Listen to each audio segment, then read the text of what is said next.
Alright, welcome to part 3 of assembling the TRX 250. This one, since we were here last, what I did was I did make the links and put those on here. And just use the measurements that are in the manual. They are 26.5 millimeters, 16 millimeters, and 14.5. So that's the distance from the inner edges, and it's a little easier to measure that than to measure the center to center, as I explained previously. So in this video we're going to assemble the gear and shaft. And one thing I noticed that is kind of tricky is, in order to get the gear in the right place, there's this tiny little spacer, and you need to make sure that you find that and use that on the top. And then also there is a small washer, sort of a gold colored washer on the bottom of the gear, and that will fall out if you're not careful. I almost lost it, so be careful because it will come out. So this step is really simple. All you need to do is take the shaft head assembly that we did earlier, and I took and slid the collar on this up pretty high. Just leave it loose for now, tighten that later. And what I'm going to do is turn the whole helicopter upside down and slide the helicopter over its shaft. It should fit through the two bearings without any, resistance or anything. Then the next thing I'm going to do is actually take that little spacer that we had before, and hopefully it'll stick to my finger here long enough that I can slip it over the end of the shaft.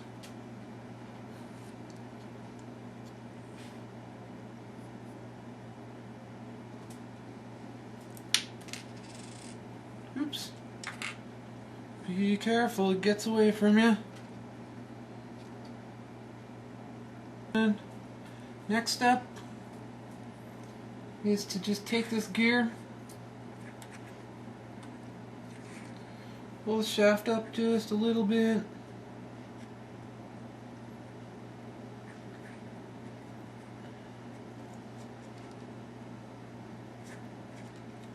stick the gear in from the side and just slip it on over the shaft.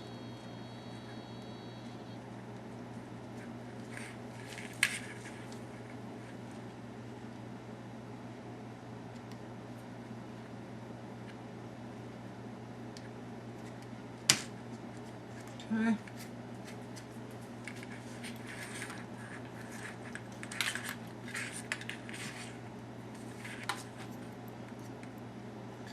And I've had it on and off of here a couple of times, and it can be a little tricky to get it on.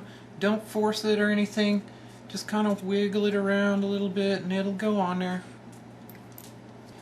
If you've got the spacer and everything correct in here, the gear should pretty much line up with the tail drive bit right there. I don't know if you can see that on there, but it should pretty much line up with that. Now, the tricky part about this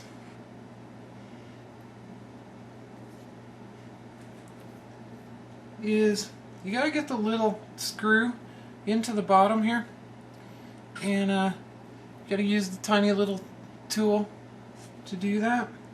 And you gotta get Loctite on this. The the screw that's going to go in the bottom here actually is the Jesus bolt, so you need to make sure that it's in there really good and it's not going to slip out on you. This is another thing that I would probably check periodically as you're flying. Make sure that that doesn't loosen up, just like you check the feathering shaft occasionally. So again, I've got a little magnet from an outrunner motor on the end of that, and find that that actually does hold both the screw and the washer pretty well, so that you won't lose that. This is what I'm talking about here. Just a little tiny screw and washer that goes in the bottom. It screws directly into the bottom of the shaft. Alright, one tricky thing that I think I should mention here is on the Loctite. If you put a bunch of Loctite on the screw itself and try to get that screwed in, there's a chance that the Loctite kind of flows out over, and there's a bearing right here. So I don't want to get that Loctite on the bearing or anything like that, because it'll do what it's supposed to do and stick everything together. So what I do is, when I have a piece that needs to go inside a hole like that and there's a bearing or something important right next to it, just take a toothpick, stick a little Loctite on the inside of the shaft. It'll still work the same way. Just stick the Loctite in there and do it that way. And you're going to need a real steady hand to make sure you don't get any Loctite on anything else. But again, I got my little pool of Loctite sitting over here in a little bit of plastic. And I'm just going to take some of that and very carefully poke it down into the threads on there. Okay, and then I'm just going to put also just a tiny bit only on the end of the screw itself, and hopefully there won't be so much altogether that it flows out over the edge or anything like that.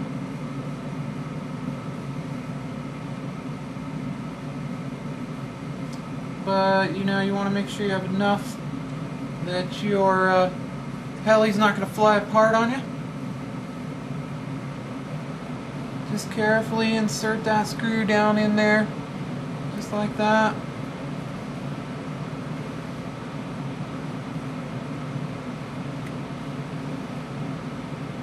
And go ahead and screw it into the bottom of the shaft with the washer. The washer will kind of seat into the little bearing.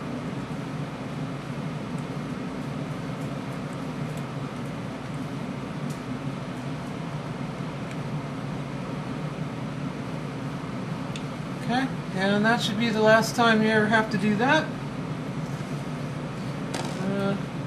Let that Loctite dry. That's going to stay for a really long time. And you'll notice you did this alright, that if you push the gear up,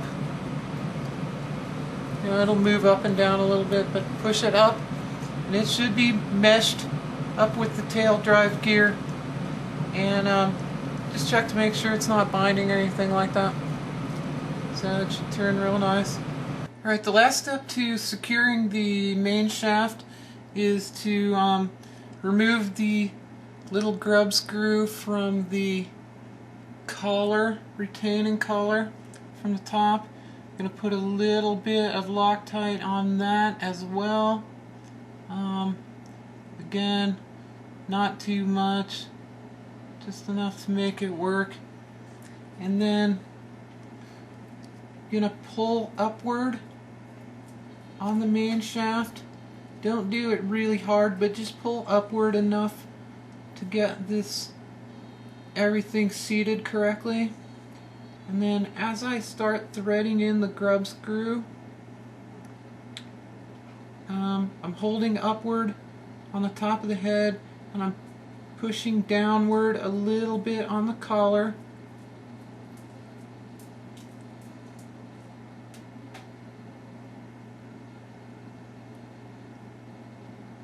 Just gonna screw that in.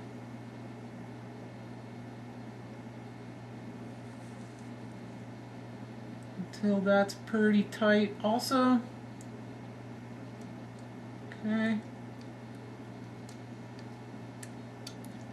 And check to make sure that nothing will move up and down. So that's nice and solid in there. It doesn't go up and down at all. And feels like it's spinning pretty freely right now, so that's a good sign. Later on I'll put some lubrication on there and you know, stick some tri-flow in there. So that's how to secure the main shaft. And next step is to fix the swash plate. And I already set the links and everything the way I want them. So observe the orientation on the links. Make sure you get the little A to the outside. Make sure you get the proper length on everything. And then you can just snap those on.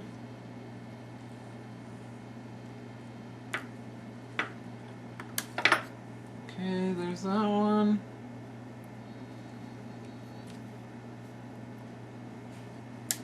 That one. And then the elevator one is going to go over the anti-rotation pin and then just right onto the little ball there. And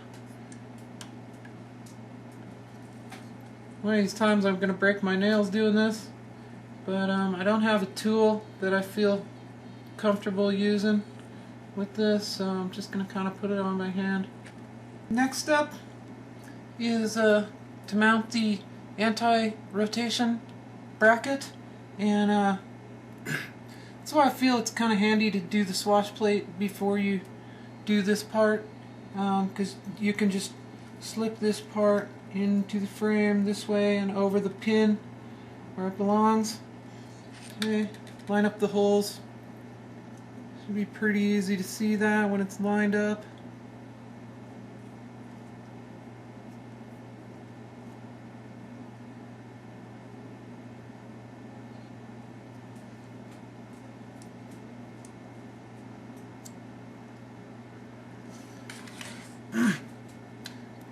And it's these tiny little holes that you want, which are lined up with this thing. And you want those to be lined up with that hole right there, that's just right above the servo.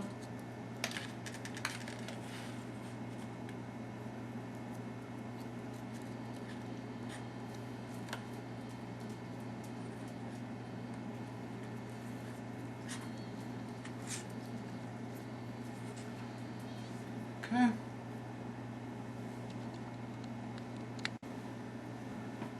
Okay, now what holds the anti-rotation bracket on there is actually the canopy standoff pieces. And what I did was I took a little bit of Loctite, stuck it inside the middle of the piece with my toothpick, and stuck the grub screw in there already. So gonna get a little bit more Loctite on there. And just go ahead and feed that through frame. Get it lined up with the hole the right way. And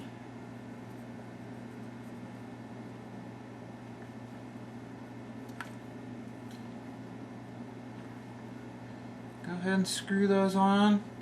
And I think that just makes it a little easier to get those in. Okay, this one on this side can actually be kind of tricky. I had a little bit of trouble with it. Just take your time, get it on there. It's over the servo, so that gets it in the way a little bit, but just take your time, go slow, get it on there, it'll be fine.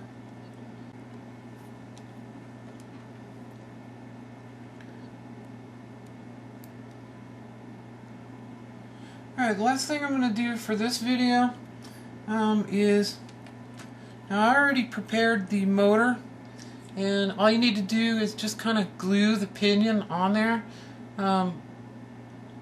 I don't really like this method. I kind of like ones with a set screw, so you can put it up against the gear and slide the pinion up and down until it's where you want it. But I did dry fit this, and it looks like if you just put the glue on there and get the pinion gear perfectly flush with the end of the shaft, that everything lines up pretty much like it's supposed to as far as height goes. So this part's really simple. All I'm going to do is just stick the motor in through here.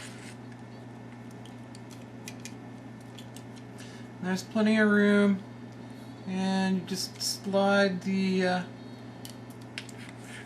motor up till it's lined up where you can see the holes on the mounting plate.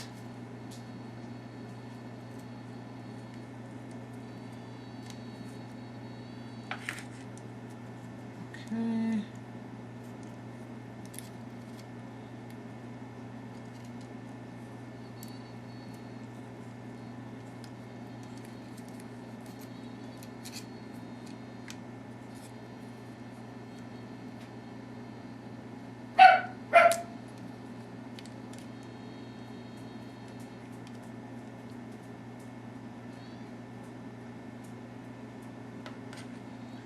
And again, take a magnetized screwdriver and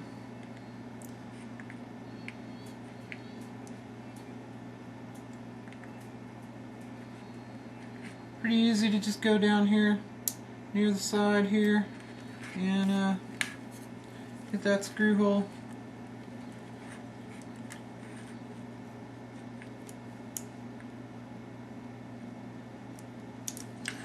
Okay, now as you spin the gear around, you can feel that it's a little bit tight in some spots and it'll be looser in other spots. So go ahead and go around until you find that spot where it feels tight.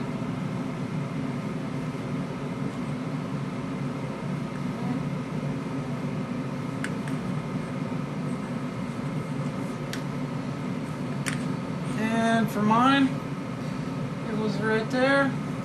So that's where I want to set the gear mesh, right about there. And I just want to, I've got one of the screws kind of loose in there, and all I'm going to do is just kind of push this around until it loosens up just a little bit. Now it says on the manual that the gear mesh is like 1/10 of a millimeter. You can't see this, you can't measure this particularly inside there, so you know, I think this is the best way to do it. You just kind of move this around until it loosens up a little bit, especially right at that tight spot. Okay, you can feel that when it's good.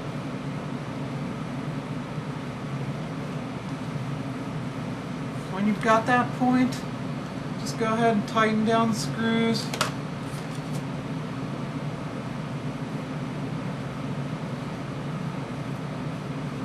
Check it again.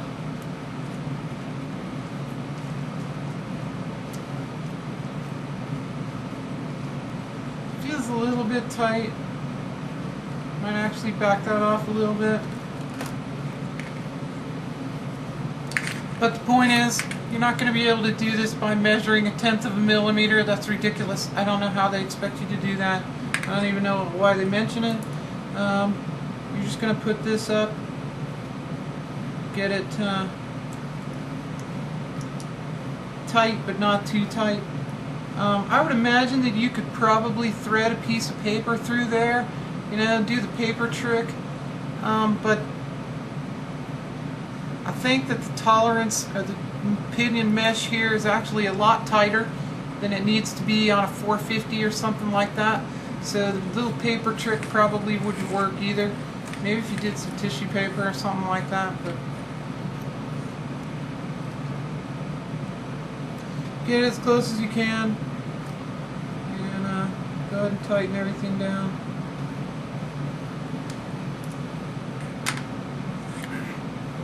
Alright, now when I'm pretty sure that I've got that just about right, I'll go ahead and put some Loctite on there and make sure that that's how I want it. But what I'm actually going to do is probably run up the motor once and listen to it and make sure that I like the way it sounds. And if I like the way it sounds, then I'll tighten everything down, make sure it's all going to stay where it's put. So that is installing the main shaft, gear, canopy standoff, anti-rotation bracket, swashplate, and motor. And I'm going to do a whole separate video on how to set up the swashplate and level it and everything. I'm going to do that after I get everything else put together. But it's just about the same as any other helicopter. You just got to make sure that swashplate is level, 90 degrees to the shaft. My servos aren't turned on right now, so it might not be right now. There's some other things you got to watch out for. Looks like it might be possible for this servo arm to actually run down into the gear. So I'm going to want to set up my radio so that that doesn't happen. Alright, starting to look a little bit more done. Look a little bit better. Getting things mostly put together here. And again, thanks for watching.